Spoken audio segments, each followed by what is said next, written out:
आशीष जी, दरअसल क्या है कि नेकी दरबार में संभ्रांत परिवार के लोगों के लिए सेवाएं। अब संभ्रांत का मतलब होता है कि जो सामाजिक स्तर से उच्च हैं और आर्थिक स्तर से कमजोर हैं।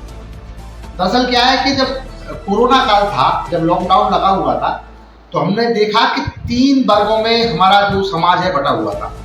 एक तो वो जो वास्तव में निहायत ही गरीब वर्ग है, एक वो जो संभ्रांत परिवार हैं, और एक वो जो उच्च श्रेणी के हैं, समृद्धशाली हैं। वो जब लॉकडाउन लग गया तो हमने ये देखा कि जो गरीब वर्ग है, जो मांगने खाने वाला वर्ग है, या जो मेहनतकश मजदूर वर्ग है, इस तरह से जो काम करते हैं, उन लोगों के लिए तो सरकार ने भी उनको गरीब मान रखा था। तो सरकार भी उनके लिए फूड पैकेट वगैरह और अटर शटर सारी व्यवस्थाएं कर रही थी।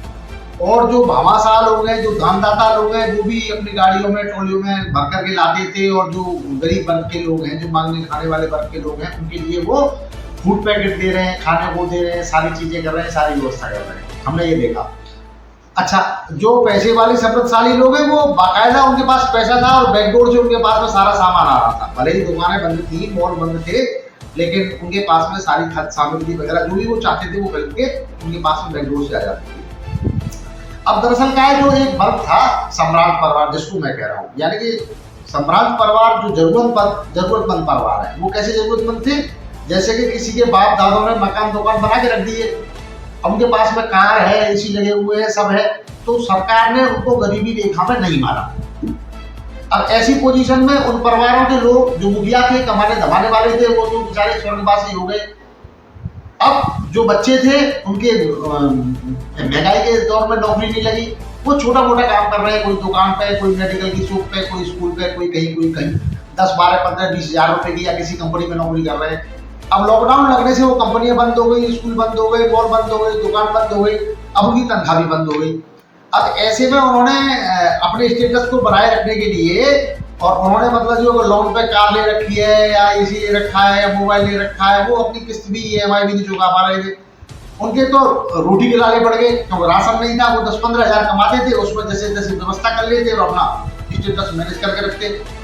अब सम्रांत परिवार का मतलब मैंने पहले ही बता दिया कि जिनका सामाजिक स्टेटस अच्छा है, जो किसी से मांग नहीं सकते, किसी के आगे हाथ पसार नहीं सकते, किसी के आगे अपना रोना रो नहीं सकते, तो ऐसे लोगों को लॉकडाउन के समय में काफी परेशानियां आई।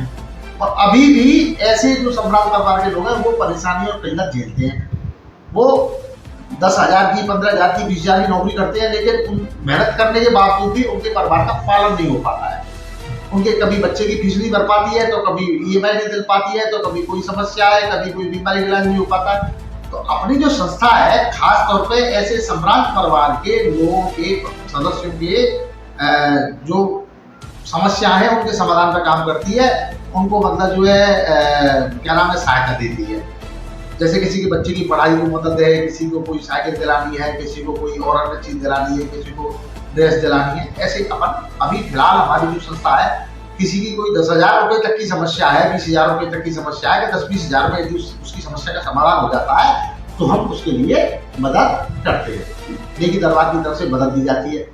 अब ये जो नेकी दरबार है, इसके पास जो फंड आता है, वो दरअसल क्या है कि नेकी दरबार की जो स्थापना है, वो आसाम मल्टीपर्पज सोसाइटी के माध्यम से नेकी दरबार चलता है।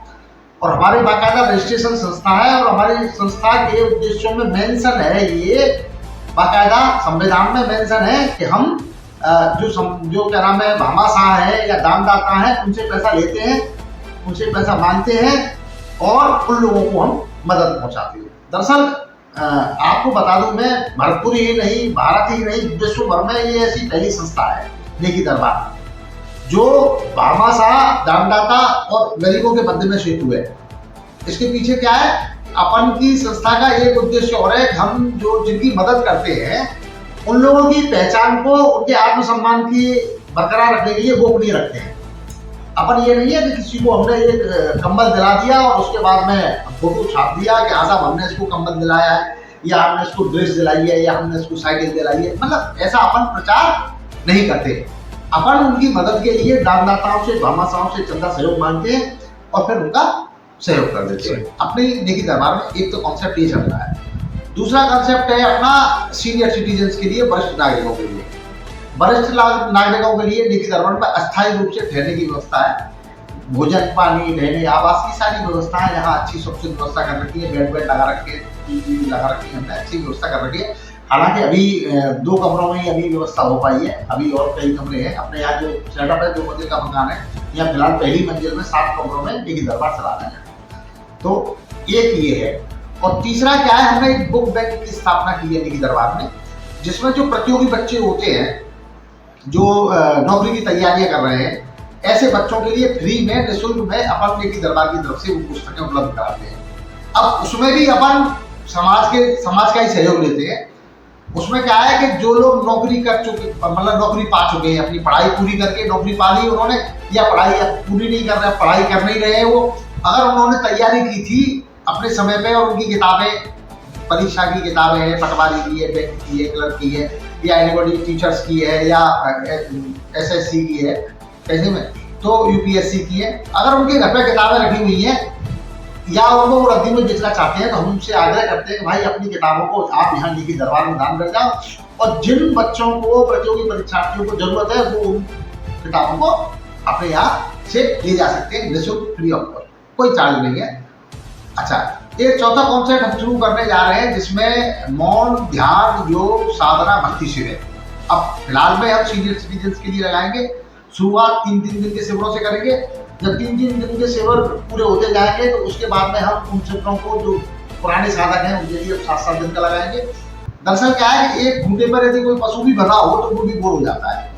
तो ये जो शिविर उन लोगों के लिए है कि जो लोग अपने घर में रहते हैं, बुजुर्ग हो गए और घर के अलावा वो इधर उधर नहीं जा सकते, तो घर में रहते रहते परेशान हो जाते हैं, तो ऐसे लोग अपने यहाँ निकी दरबार में हमारे आवासीय शिविर लगेंगे। वो यहाँ आवास करके आराम से रहेंगे, खाएंगे, पिएंगे, सारी व्यवस्था निकी दरबार की तरफ से उपलब्ध कराई जाएगी, और वो आराम से 3 दिन, 5 दिन, 7 दिन यहाँ रह करके भक्ति ध्यान योग कार्यक्रम में शामिल हो सकेंगे। उससे क्या होगा, तो उनको एक स्थान चेंज होगा, वहाँ पर वायु परिवर्तन होगा, और यहाँ पे कुछ उनको ध्यान योग की कलाएं सीखने को मिलेंगी। और दूसरी बात, जब वो घर जाएंगे तो रिफ्रेश महसूस करेंगे, और ऐसे लोगों से हमारा वो है कि वो भी हमारे पास आकर के उन शिविरों का आनंद उठा सकते हैं। तो सर, आपने उसके लिए तो बता दिया कि आर्थिक स्थिति के लिए भामाशाहों से हमने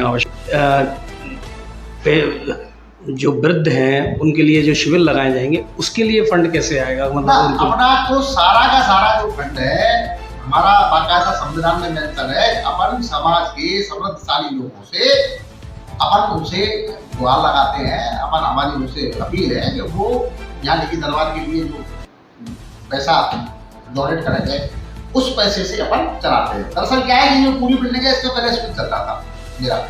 स्कूल के बाद में हमने स्कूल बंद कर दिया कोरोना से पहले, तो उसके बाद में हमने इस बिल्डिंग में अपने स्टूडेंट्स वगैरह किराए पे रख दिए, तो करीब 25-1 रुपये हमारे 20-25 हज़ार रुपये किराए से मिल जाता था यहाँ से।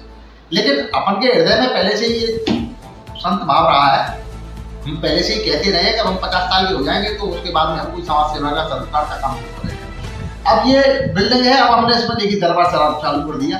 करीब 10 लाख रुपए की लागत से हमने इसमें बाकायदा टाइल्स वाइल्स लगवा करके, व्यवस्थाएं करके, बेड की व्यवस्था करके, और अभी बहुत से संसाधन है जिनकी जरूरत है। हम लोगों से, समृद्धशाली लोगों से अपील करते हैं, वो थोड़ा बहुत जो भी मदद करना चाहे, श्रद्धा से, भक्ति से, स्वेच्छा से वो दें। तो अपन ये सारा काम दानदाता और भामाशाहों के सहयोग से ही कर पा रहे हैं। निकी दरबार तो केवल मात्र सेतु है जरूरतमंद और दानदाताओं के बीच का। तो सरकार से अब आपने कभी अपील नहीं की? मतलब दरअसल क्या है कि सरकार क्या है, सरकार की योजनाएं पुरानी योजनाएं हैं। ऐसे संभ्रांत परिवार के लोगों के लिए सरकार की कोई योजना है नहीं।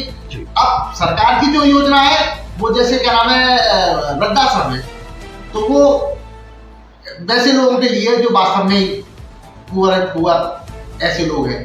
तो अपने पास में पहली बात तो हमारे आश्रम में इतनी जगह नहीं है, अपन जो है ये वन टाइम में 10-15 लोगों को सहायता पहुंचा सकते हैं, और अपन की ऐसी कोई वो भी नहीं है कि हम कोई लंबा चौड़ा आश्रम का विस्तार करें। अपन का तो ये है कि साईं इतना दीजिए, जाना कुटुंब समाए, और मैं भी भोगा ना रहा हूँ, साधु में भोगा जाए। हमें सिर्फ इतना चाहिए जिसमें अपना काम चल जाए, अपनी संस्था चलती रहे, और जो यहाँ संस्था में जिनको जो जरूरतमंद है, जो हमारे पास में आकर के अपना एक लेकर के आते हैं डिमांड, वो पूरी हो जाए। अपन को कोई ज़्यादा तामझाम करने की जरूरत है नहीं, इसलिए हमें सरकार की तरफ से कोई पूरी